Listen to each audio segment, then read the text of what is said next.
मेरा comment box आपके लिए ओपन है। आप खुल के कमेंट करो कि ये सब करने के बाद भी मेरे को फ़र्क नहीं पड़ रहा, ईमेल्स मत चेक करो।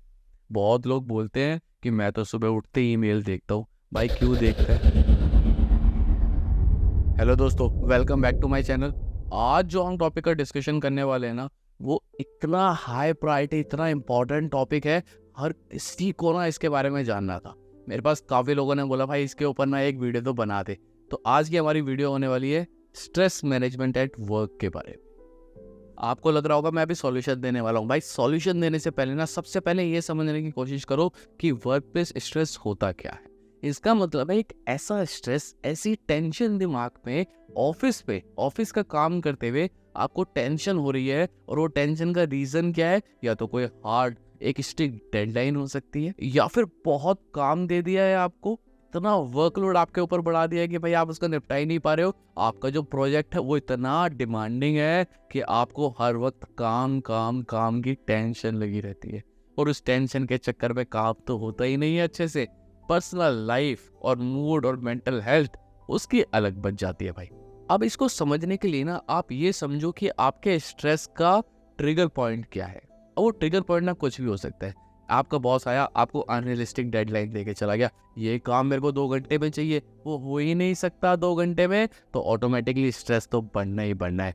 या फिर क्या हो सकता है आपका ट्रिगर पॉइंट? आपके जो कलीग्स है ना, वो आपको पिन पॉइंट करते रहते हैं। आपके पास कोई काम आता है, वो बोलते हैं तेरे से तो हो गई नहीं, तेरे तो बस की नहीं है। या फिर आपको किसी और तरीके से छेड़ना चिढ़ाना या आपके काम को रोकने के लिए कोशिश करने लग जाते हैं। तो आपको समझना है कि आपका ट्रिगर पॉइंट क्या है। अब इतनी प्रॉब्लम के बीच में ना आपको क्या करना है?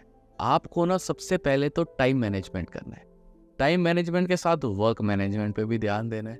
टाइम मैनेजमेंट का मतलब आपके जो टास्क है ना, उनको प्रायोरिटाइज कर लो। प्रायोरिटाइज करो, लेकिन साथ में ये याद रखना कि जो टारगेट है ना, वो रियलिस्टिक होना चाहिए।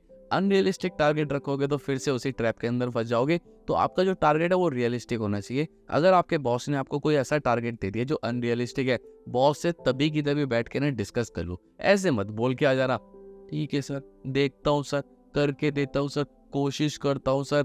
नहीं यार, ऐसे नहीं करना। अगर आपको लगता है वो टारगेट अनरियलिस्टिक है, तभी की तभी बोल दो कि सर ये पॉसिबल ही नहीं है। अगर पॉसिबल है तो आप मेरे को थोड़ा सा गाइड कर दो कि मेरे को कैसे करना है, क्योंकि जो तरीका मेरे को आता है, जितनी नॉलेज मेरे को, जितनी एक्सपर्टीज मुझको है, उसके हिसाब से तो ये इस टाइम के अंदर नहीं होने वाला। अब क्या किया, जब आपने रियलिस्टिक टारगेट सेट कर लिया, तो उसको ना प्रायोरिटाइज कर लो टास्क को, कि किस टास्क को पहले करना है, किस टास्क को बाद में करना है। जो हाई प्रायोरिटी टास्क है उनको पहले कर लेना, जो लो प्रायोरिटी टास्क है उनको बाद में कर लेना। क्योंकि अगर हाई प्रायोरिटी टास्क रह गया तो एस्केलेशन का डर बना रहेगा, और वो डर ही तो आपका स्ट्रेस का कारण बनता है।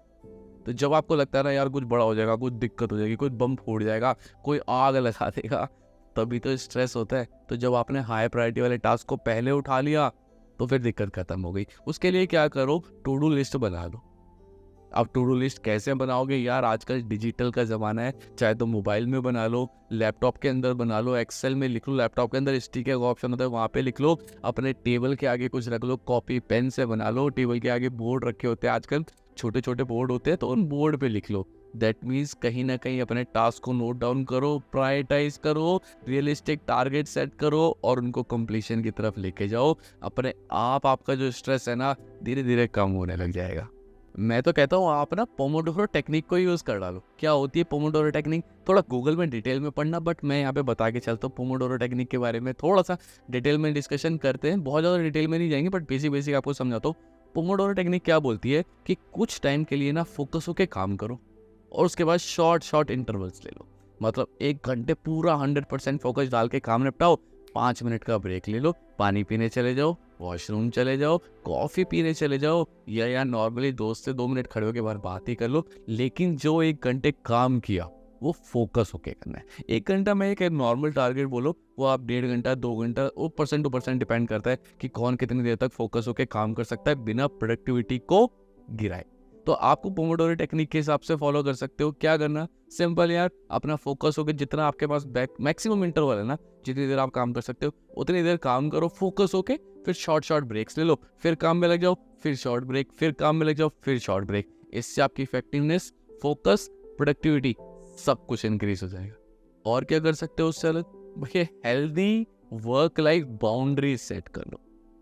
पिछले चैप्टर में भी बात करके चली थी हमने बाउंड्रीज की, बट वो बाउंड्रीज का मतलब था art of saying no.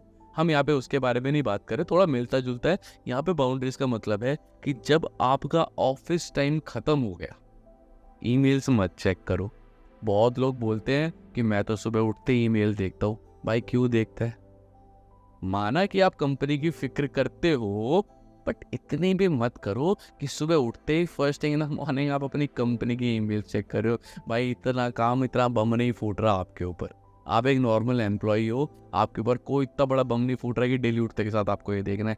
Office शुरू हो रहा है तब देख लेना ना। सुबह का जो टाइम है, याद करो फर्स्ट वीडियो में क्या डिस्कशन किया था यार। सुबह का टाइम है, अपना डेली रूटीन की एक्सरसाइज करो, मेडिटेशन करो, बैठ के टू डू लिस्ट बनाओ कि भाई मुझे आज पूरे दिन में ये करना है। डे को प्लान करो, ना कि उठते के साथ अपनी ईमेल चेक करने बैठ जाओ। तो जब ऑफिस टाइम खत्म हो गया ना, कोशिश करो कि ऑफिस के कलीग से थोड़ा सा कम बात करो। मैं ये नहीं कह रहा बंद कर दो, हो सकता है आपके कुछ बहुत अच्छे दोस्त हैं, कुछ और अच्छे प्रोडक्टिव डिस्कशंस करते हो ऑफिस से अलग।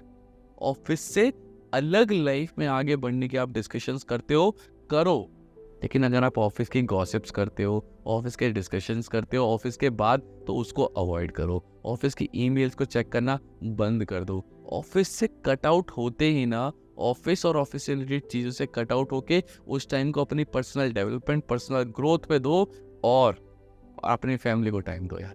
फैमिली को टाइम दो, थोड़ा मी टाइम दो। अगर आपके पास टाइम बचता है, थोड़ा पार्क में चक्कर लगाने चले जाओ, थोड़ा गली में वॉक कर लो, थोड़ा पड़ोसी के साथ खड़े होकर दो चार बातें कर लो, कोई डिस्कशन कर लो, कोई बचपन की यादें शेयर कर लो, या अपने किसी लव्ड वंस को कॉल कर लो, वीडियो कॉल कर लो, मैसेज में बात कर लो, या कुछ पढ़ लो, कोई नई बुक उठा लो। यानी कि अपने टाइम को, ऑफिस के बाद वाले टाइम को अपनी पर्सनल लाइफ के लिए ना डिवोट कर।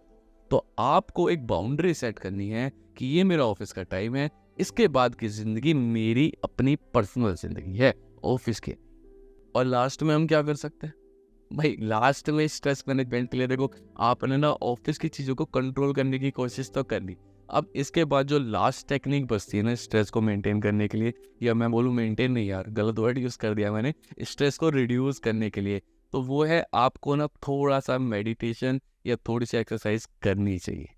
जब आप घर आ जाते हो, थोड़ी देर, 5 मिनट, 10 मिनट, 15 मिनट, मैं बहुत 1 घंटे 2 घंटे की बात ही नहीं कर रहा, मैं बात कर रहा हूँ 5-10 मिनट के लिए मेडिटेशन कर लो, ब्रीथिंग की एक्सरसाइज कर लो। कई बार हम शांत बैठ के जस्ट ब्रीथ करो, ब्रीथ इन ब्रीथ आउट करो। अगर आप ये बेसिक, इसलिए बेसिक एक्सरसाइज भी कर रहे हो ना 10 मिनट के लिए, हाई इम्पैक्ट, बहुत हाई इम्पैक्ट पड़ने वाला है। आपका स्ट्रेस का लेवल यहाँ से रिड्यूस हो गया, यहाँ पे आ जाएगा, अगर आप सिंपल ब्रीथिंग एक्सरसाइज भी कर रहे हो। और बाकी बहुत सारी एक्सरसाइजेज होती है। आप योगा कर सकते हो, आप एक्सरसाइज कर सकते हो, थोड़ा जिम कर सकते हो, कार्डियो कर सकते हो, रनिंग कर सकते हो। यानी कि एक्सरसाइज से भी मेरा स्ट्रेस रिड्यूस होता है। कुछ लोगों के मन में आ रहा है मेरे को स्ट्रेस होता है तो मैं बहुत अच्छा अच्छा खाता हूँ, खा सकते हो, बट अपनी कैलोरी काउंट करके खाना। ये चीज़ें मेरे को कहाँ से आ रही है आजकल? पहले मेरे साथ भी ऐसे ही था, स्ट्रेस होता था खा लेता था। तो खा लो, अच्छी बात है, बट उसको हैबिट मत बनाओ कि डेली डेली ही पहले जा रहा हूँ। डेली डेली खाना जो आ रहा है, आन दो आन दो आन दो, तो भैया गीगो बन जाओगे। गीगो का मतलब समझते हो ना, गार्बेज इन गार्बेज आउट। भैया कूड़ा खाओगे, कूड़ा बन जाओगे। तो इसलिए अगर आप खा रहे हो स्ट्रेस को रिलीव करने के लिए, तो खा लो, बट कोशिश करो कि अपनी कैलोरी काउंट करो कि मुझे दिन में इससे ज़्यादा कैलोरी नहीं लेनी, तो कुछ अच्छा खा लो। अगर आप एक तरफ बर्गर खा रहे हो, आपको इंस्टेंट खुशी तो मिलेगी, बट अगर आप एक तरफ फल फ्रूट्स खा रहे हो ना, तो आपको थोड़े टाइम, अगर मैं बोलूँ ना 2-3 घंटे तक, आपकी बॉडी ज़्यादा एनर्जेटिक फील करेगी इंस्टेड ऑफ वो बर्गर खाने की। तो चॉइस आपकी है। अपने न्यूट्रिशनिस्ट, जिम ट्रेनर, जिससे आपका मन करे उनसे पूछ लो। नहीं मिलता तो गूगल तो ट्रेनर है ही। गूगल पे जाओ सर्च करो, यूट्यूब पे जाओ सर्च करो। दैट मीन्स अच्छा भी खा सकते हो, बट अच्छा ही खाओ। गलत खाने को मैं यहाँ पे प्रमोट बिल्कुल नहीं करूँगा, क्योंकि वो हमारे हेल्थ पे बहुत गलत इम्पैक्ट डालता है, और वो गलत इम्पैक्ट हमारे माइंड पे भी पड़ता है। तो अगेन, स्ट्रेस रिलीफ तो होता है कुछ सेकंड, कुछ मिनट के लिए, बट वो खत्म नहीं होता, और इंस्टेड वो ना किसी और फॉर्म में बढ़ता चला जाता है। तो अवॉइड करो इस चीज़ को। That's all. आज की वीडियो में हमने काफ़ी इंपॉर्टेंट टॉपिक को डिस्कस किया, काफ़ी इंपॉर्टेंट किस्सों को बीच के अंदर लेके आए हम, जो बहुत लोग एक्सपीरियंस करते हैं। अगर आप इन सब टेक्निक्स को, इन सब स्टेप्स को फॉलो करते हैं, स्टेप्स का मतलब पता है क्या होता है? ऐसे ऐसे ऐसे, एक के बाद एक के बाद एक के बाद एक। ऐसा नहीं करो कि यार ये फॉलो कर लिया, वो नहीं किया। जितने स्टेप्स बताए कोशिश करो हर एक स्टेप को एक के बाद एक के बाद एक के बाद एक फॉलो करो, उनसे रिजल्ट पॉजिटिव आएगा ही आएगा। और अगर फिर भी कोई दिक्कत आती है, रिजल्ट पॉजिटिव नहीं आता, मेरा कमेंट बॉक्स आपके लिए ओपन है। आप खुल के कमेंट करो कि ये सब करने के बाद भी मेरे को फर्क नहीं पड़ रहा। मैं समझ के देखूंगा, जानने की कोशिश करूंगा कि गैप कहाँ पे है। गैप नॉर्मली होना नहीं चाहिए, बट अगर आपको फिर भी कहीं गैप दिखता है, आपको लगता है कि मैंने कोई पॉइंट को मिस कर दिया, आपको कोई सजेशन एडवाइस है, तो प्लीज़ मेरे को कमेंट के अंदर बता दो, ताकि बाकी लोग भी कमेंट के जरिए कुछ नया सीख सके जो मुझसे बताने में मिस हो गया है। That's all. आज की वीडियो में सिर्फ इतना ही। Keep growing, take care.